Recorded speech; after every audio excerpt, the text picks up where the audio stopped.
আমরা এখন মাংস দিয়ে, মুড়ি দিয়ে, পান্তা দিয়ে খাবো। আসো এখন এদিকে আসো।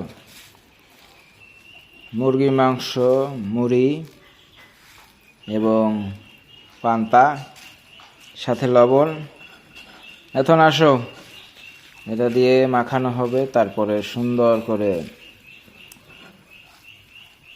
একটা চমৎকার মজাদার একটা খাবার হবে, খেতে খুবই সুস্বাদু।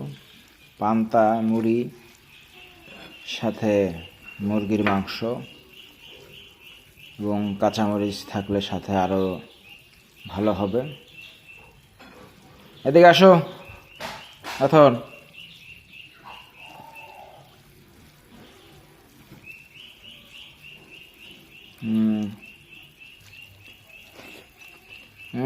সেই স্বাদ।